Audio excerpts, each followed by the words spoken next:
প্রথমেই সকলকে জানাই নববর্ষের প্রীতি ও শুভেচ্ছা। অনেক ভালো মন্দ দুঃখ বেদনার সাথে একটা বছরের সমাপ্তি ও নতুন বছরের আগমন। আর বর্ষবরণ উৎসব বাঙালির কাছে এক আবেগের মুহূর্ত, অনেক আনন্দের সমারোহ।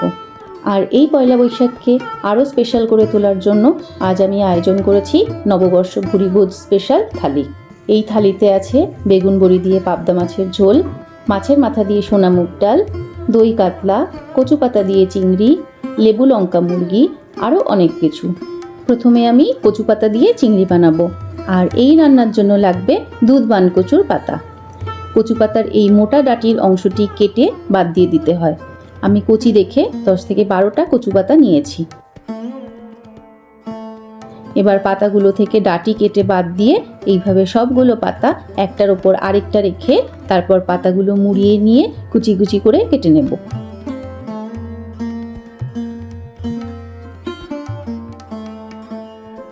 কলকাতার বড় বড় রেস্তোরাঁগুলোতে এই কচু পাতা চিংড়ির বেশ নামডাক আছে। এ থেকে বোঝাই যায় আজকাল সবাই কচু পাতা খেতে খুবই ভালোবাসে।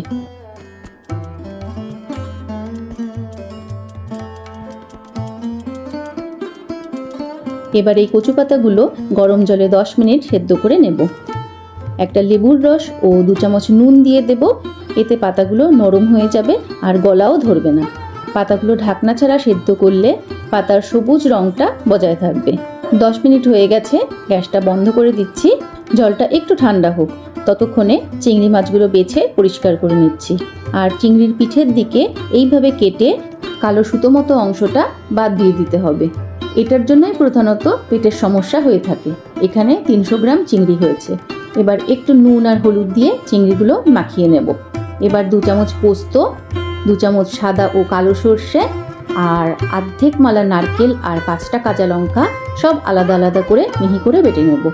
আর কচু পাতাগুলো জল থেকে ছেঁকে হাত দিয়ে চেপে চেপে নিতে হবে, একটুও যেন জল না থাকে। এবার কড়াইতে সর্ষের তেল গরম করে চিংড়িগুলো 2 মিনিট খুব হালকা করে ভেজে তুলে নেব, না হলে রাবারি রাবারি খেতে লাগবে। এবার চিংড়ি ভাজা তেলে 1 চামচ কালো জিরে ফোড়ন দিয়ে তার মধ্যে সেদ্ধ কচু পাতাটা দিয়ে দেব। তারপর 5 থেকে 6 মিনিট মিডিয়াম ফ্লেমে ক্রমাগত নেড়ে যেতে হবে।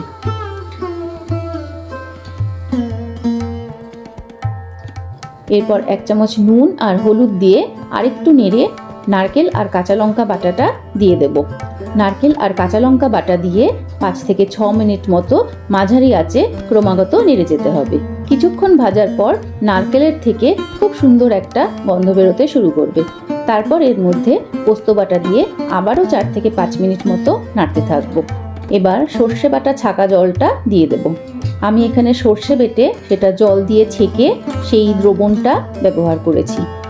কচু পাতা চিংড়ির মূল বৈশিষ্ট্য হলো এই রান্নাটা খুবই মিহি আর মসৃণ হয়। 2-3 মিনিট মতো ভালো করে মিশিয়ে নেড়েচেড়ে এবার ভেজে রাখা চিংড়িগুলো দিয়ে আরও 1 মিনিট মতো নেড়েচেড়ে পরিমাণ মতো জল দিয়ে দেবো। এবার ঢেকে 3-4 মিনিট রান্না করে ঢাকা সরিয়ে 5 থেকে 6টা গোটা কাঁচা লঙ্কা আর স্বাদ অনুযায়ী নুন দিয়ে হাই ফ্লেমে ক্রমাগত নাড়তে থাকবো যতক্ষণ না জলটা শুকিয়ে যাচ্ছে। 8 থেকে 10 মিনিট পর জলটা একদম শুকিয়ে এলে 1 চামচ চিনি দিয়ে মিশিয়ে নেব। তারপর অনেকটা পরিমাণ কাঁচা সর্ষের তেল মিশিয়ে দিলেই কচু পাতা চিংড়ি তৈরি। এবার শুরু করি দ্বিতীয় রান্না, কাতলা মাছের মাথা দিয়ে মুগের ডাল। এর জন্য একটা কাতলা মাছের মাথা ভালো করে ধুয়ে নুন হলুদ মাখিয়ে নেব। আর এখানে আমি 250 গ্রাম সোনা মুগ ডাল নিয়েছি। এবার শুকনো খোলায় 5 থেকে 7 মিনিট মতো ডাল ভেজে পরিমাণ মতো জল দিয়ে ডালটা ধুয়ে নেব। তারপর 2 বাটি জল দিয়ে ডাল সেদ্ধ হতে দেব। ডাল সেদ্ধ হতে হতে মাছের মাথা দুটো 2 পিঠ বেশ লাল লাল করে ভেজে নেব, এতে সময়ের সাশ্রয় হবে। মাথাগুলো কড়া করে ভেজে নিলে আষ্টে গন্ধটা আর থাকবে না। মাছের মাথাটা ভাজা হতে থাক। এদিকে 80% মতো ডাল সেদ্ধ হয়ে গেছে। এবার ডালটা একটা বাটিতে তুলে নেব। যেহেতু মাছের মাথার সাথেও আরেকবার ডাল সেদ্ধ হবে, তাই পুরো ডাল সেদ্ধ করার কোনো দরকার নেই। এদিকে মাথাগুলোও সব ভাজা হয়ে গেছে। মাথাগুলো একটু ভেঙে নিয়ে আবারও কড়াইতে দিয়ে এর মধ্যে সেদ্ধ ডালটা দিয়ে দেব আর দেব পরিমাণ মতো জল। এবার 6-7টা গোটা কাঁচা লঙ্কা দেব আর 2 চামচ নুন ও 1 চামচ হলুদ দিয়ে 5 থেকে 6 মিনিট মতো ফুটিয়ে নেব। এবার কড়াইতে 4 চামচ মতো তেল আর 1 চামচ ঘি মিশিয়ে গরম করে 4টে শুকনো লঙ্কা ফোড়ন দেবো আর দেবো 2টো তেজপাতা ও 1 চামচ সাদা জিরে। ফোড়নগুলো একটু ভেজে নিয়ে দেব 1 চামচ আদা বাটা। এবার 1 চামচ হলুদ, 1 চামচ কাশ্মীরি লঙ্কার গুঁড়ো, 1 চামচ ঝাল লঙ্কার গুঁড়ো দিয়ে 2 থেকে 3 মিনিট মতো সব ভালো করে নেড়ে চেড়ে এই ফোড়নটা ডালের মধ্যে দিয়ে দেব। এভাবে আলাদা করে ফোড়ন দিলে ডালের স্বাদটা খুব ভালো লাগে। 3 থেকে 4 মিনিট মতো রান্না হওয়ার পর 1 চামচ গরম মশলা আর 1 চামচ ঘি মিশিয়ে দেব আর দেব 2 চামচ চিনি। এই ডালে চিনি অবশ্যই দিতে হয়, না হলে স্বাদের ব্যালেন্সটা ঠিক হয় না। এবার একটু ভালো করে মিশিয়ে নিলেই মাছের মাথা দিয়ে মুগ ডাল তৈরি। এবার চলে যাই তৃতীয় রান্নায়। বেগুন আর বাড়িতে বানানো বিউলির ডালের বড়ি দিয়ে পাবদা মাছের ঝোল। এর জন্য আমি ছোট সাইজের 8টা পাবদা মাছ ভালো করে ধুয়ে নুন হলুদ মাখিয়ে নিয়েছি। এবার তেল গরম করে আগে বড়িগুলো ভেজে নেব, না হলে মাছের তেলে বড়ি ভাজলে বড়ির মধ্যে মাছ ভাজার গন্ধটা ঢুকে যায়। এবার মাছ ভাজার জন্য পরিমাণ মতো তেল খুব ভালো করে গরম করে নিতে হবে। তারপর একটা একটা করে মাছগুলো তেলের মধ্যে ছেড়ে দেব আর 2 পিঠ ভালো করে ভেজে তুলে নেব। এবার ওই তেলে একটা বড় সাইজের বেগুন লম্বা টুকরো করে কেটে 3 থেকে 4 মিনিট মতো ভেজে তুলে নেব। এবার ঝোলের জন্য একটা মশলা বানিয়ে নিচ্ছি। একটা বাটিতে 1 চামচ হলুদ, 1 চামচ জিরে গুঁড়ো, 1 চামচ কাশ্মীরি লঙ্কার গুঁড়ো, 2 চামচ নুন, একটা টমেটো কুচি আর 4-5টা কাঁচা লঙ্কা দিয়ে জল দিয়ে একটা মিশ্রণ বানিয়ে নেব। প্রয়োজন মতো আরেকটু সর্ষের তেল গরম করে ছোট 2 চামচ কালো জিরে ফোড়ন দিয়ে একটু নেড়ে জলে গোলানো মশলাটা দিয়ে দেব। মিডিয়াম ফ্লেমে 4 থেকে 5 মিনিট মতো মশলাটা কষিয়ে পরিমাণ মতো জল দিয়ে দেব। সর্ষে আর পোস্ত দিয়ে পাবদা বানানোর ইচ্ছে ছিল, তবে যেই হারে গরম পড়েছে আর সবকটা রান্নাই যেহেতু মোটামুটি কম বেশি তেলে ঝোলে রসিয়ে কষিয়ে বানানো হচ্ছে, তাই পাবদা মাছটা এরকম পাতলা ঝোল রেখে রাখলাম। ঝোলটা একটু ফুটে এলে মাছ ভাজাগুলো দিয়ে দেব আর দেব ভেজে রাখা বেগুনগুলো। তারপর ভেজে রাখা বড়িগুলো ছড়িয়ে দেব আর অল্প কিছু টাটকা ধনেপাতা ছড়িয়ে দিলেই পাবদা মাছের ঝোল তৈরি।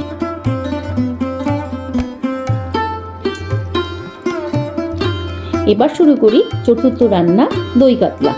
দই কাতলা বানানোর জন্য আমি 5 টুকরো কাতলা মাছ ভালো করে ধুয়ে নিয়েছি। এবার মাছগুলোর মধ্যে 1 চামচ নুন, 2 চামচ গোলমরিচ গুঁড়ো আর অর্ধেক লেবুর রস দিয়ে মেখে 15 মিনিট মতো ম্যারিনেট করে রাখবো। এবার 50 গ্রাম ভিজিয়ে রাখা কাজু বাদাম আর 3 চামচ টক দই দিয়ে একটু মিহি করে একটা পেস্ট বানিয়ে নেব। এবার কড়াইতে মাছ ভাজার জন্য সাদা তেল খুব ভালো করে গরম করে মাছগুলো ছেড়ে দেব। মাছগুলো 2 পিঠ ভালো করে ভেজে তুলে নেব। এবার তেলের মধ্যে 2টো এলাচ, 3টে দারচিনির টুকরো আর 3টে শুকনো লঙ্কা ফোড়ন দিয়ে 30 সেকেন্ড মতো ভেজে নেব। ফোড়ন থেকে একটা সুন্দর গন্ধ বেরোলে 2টো মিডিয়াম সাইজের পেঁয়াজ ও 4-5 কোয়া রসুন ভালো করে বেটে ফোড়নের মধ্যে দিয়ে দেব। 3 থেকে 4 মিনিট মতো ভেজে নিয়ে এর মধ্যে দিয়ে দেব বড় 1 চামচ কাঁচা লঙ্কা বাটা। পেঁয়াজের সাথে কাঁচা লঙ্কা বাটা একটু নেড়েচেড়ে সামান্য জল দিয়ে কষাতে থাকবো। তারপর স্বাদ অনুযায়ী নুন দিয়ে একটু নেড়ে কাজু বাদাম আর টক দইয়ের যে মিশ্রণটা বানিয়েছিলাম সেটা দিয়ে 4 থেকে 5 মিনিট মতো মিডিয়াম ফ্লেমে অনবরত নেড়ে যেতে হবে। তারপর 2 থেকে 3 মিনিট মতো কষিয়ে এবার ভেজে রাখা মাছগুলো ঝোলের মধ্যে দিয়ে দেব আর দেব 4-5টা গোটা কাঁচা লঙ্কা। 3 থেকে 4 মিনিটের জন্য ঢেকে দেব। তারপর ঢাকা সরিয়ে একে একে 1 চামচ চিনি, ছোট 1 চামচ গরম মশলা, বড় 1 চামচ ঘি আর কিছুটা পেঁয়াজের বেরেস্তা মিশিয়ে নিলেই দই কাতলা তৈরি। এবার শুরু করি পঞ্চম রান্না, লেবু লঙ্কা মুরগি বা গন্ধরাজ চিকেন। এর জন্য আমি 700 গ্রাম চিকেন ভালো করে ধুয়ে একে একে 3 চামচ জল ঝরানো টক দই, 1 চামচ আদা রসুন বাটা, ছোট 1 চামচ হলুদ গুঁড়ো, 1 চামচ কাশ্মীরি লঙ্কার গুঁড়ো, 1 চামচ গোলমরিচ গুঁড়ো আর 1 চামচ নুন দিয়ে দেব। তারপর একটা গন্ধরাজ লেবুর বাইরের সবুজ অংশটা এভাবে খুব সাবধানে গ্রেট করে দিতে হবে। তারপর মাংসের সাথে সব মশলা ভালো করে মেখে নিয়ে একটা গোটা গন্ধলেবুর রস দিয়ে আবারও সব ভালো করে মেখে আধ ঘন্টা মতো ম্যারিনেট করে রাখতে হবে। এবার কড়াইতে 4 থেকে 5 চামচ সাদা তেল গরম করে 3টে এলাচ, 4-5টা লবঙ্গ, 4-5টা গোটা গোলমরিচ, 3-4টে খুব ছোট দারচিনির টুকরো ফোড়ন দিয়ে 2টো মিডিয়াম সাইজের পেঁয়াজ কুচি দিয়ে দেব। 3 থেকে 4 মিনিট হালকা গোলাপি করে ভেজে নেওয়ার পর আবারও 1 চামচ আদা রসুন বাটা দিয়ে দেব আর দেব 1 চামচ কাঁচা লঙ্কা বাটা। এবার সমস্ত মশলা 2 থেকে 3 মিনিট মতো কষিয়ে ম্যারিনেট করা চিকেনগুলো মশলার মধ্যে দিয়ে দেব। এখন গ্যাসের ফ্লেম মিডিয়াম রেখে 7 থেকে 8 মিনিট মতো চিকেনটা কষাতে হবে। কষানো যত ভালো হবে মাংসের স্বাদও তত ভালো লাগবে। এবার প্রয়োজন মতো জল দিয়ে দেব আর 4-5টা গোটা কাঁচা লঙ্কা দিয়ে 10 মিনিটের জন্য ঢেকে দেব। 10 মিনিট পর চিকেনটা খুব ভালোভাবে সেদ্ধ হয়ে গেছে। এখন 1 চামচ চিনি, 3টে গন্ধলেবুর স্লাইস আর 3-4টে গন্ধলেবুর পাতা ওপরে ছড়িয়ে দিয়ে গ্যাস বন্ধ করে বেশ কিছুক্ষণ ঢেকে রাখবো। আর এভাবে ঢেকে রাখলে পাতার গন্ধ গরম ভাপে মাংসের মধ্যে ছড়িয়ে যাবে আর অপূর্ব একটা সুগন্ধি গন্ধরাজ চিকেন তৈরি হবে। মূল রান্না পর্ব মোটামুটি শেষ। এবার বানাবো শেষ পাতে খাওয়ার জন্য কাঁচা আমের চাটনি।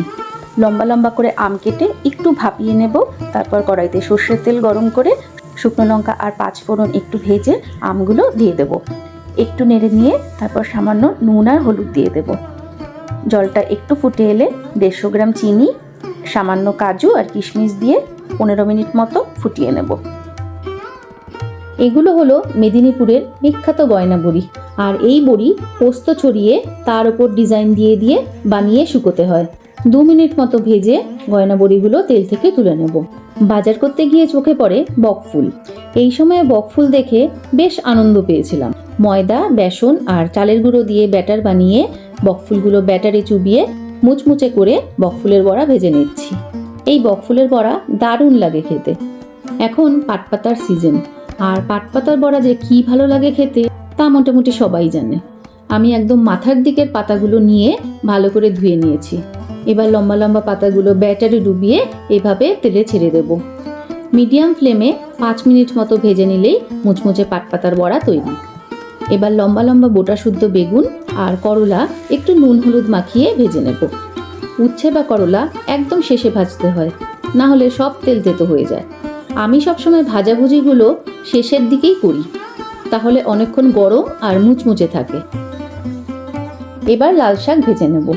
আমি এখানে 1 আঁটি লাল শাক ঝিরিঝিরি করে কেটে ভালো করে ধুয়ে নিয়েছি। এখন কড়াইতে সর্ষের তেল গরম করে 1 মুঠো ছোট মটর ডালের বড়ি ভেজে নেব। তারপর 1 মুঠো চিনে বাদামও হালকা করে ভেজে নেব। এবার কয়েকটা শুকনো লঙ্কা, 1 চামচ কালো জিরে আর 3-4টে রসুন কুচি ফোড়ন দিয়ে শাকগুলো দিয়ে দেব। এবার আর কিছুই না, ক্রমাগত ভেজে যেতে হবে যতক্ষণ না শাক মজে নরম হয়ে যায়। তারপর স্বাদ অনুযায়ী নুন দিয়ে আবারও একটু ভাজতে হবে।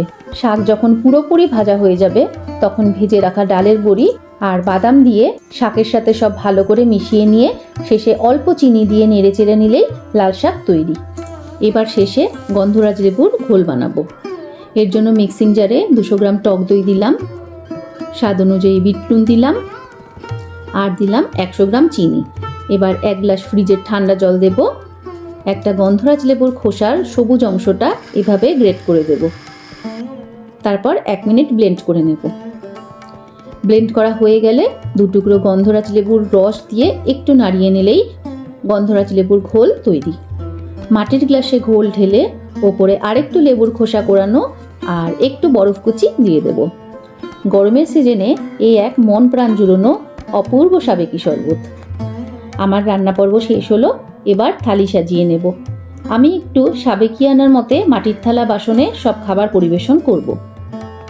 এবার থালায় ভাতের পাশে একে একে লেবুর টুকরো, শাক ভাজা, গয়না বড়ি, বেগুন ভাজা, উচ্ছে ভাজা সাজিয়ে দিয়ে থালার চারপাশে বাকি সব পদগুলো একে একে সাজিয়ে দেব। আর শেষ পাতে চাটনি, পাঁপড়, দই আর মিষ্টি না হলে তো ভুরিভোজ একেবারেই অসম্পূর্ণ থেকে যায়। আর এইভাবেই আমি পয়লা বৈশাখের স্পেশাল থালি সাজিয়ে নিলাম। তবে এই থালি যে শুধু পয়লা বৈশাখ উপলক্ষেই বানানো যায় তা কিন্তু নয়।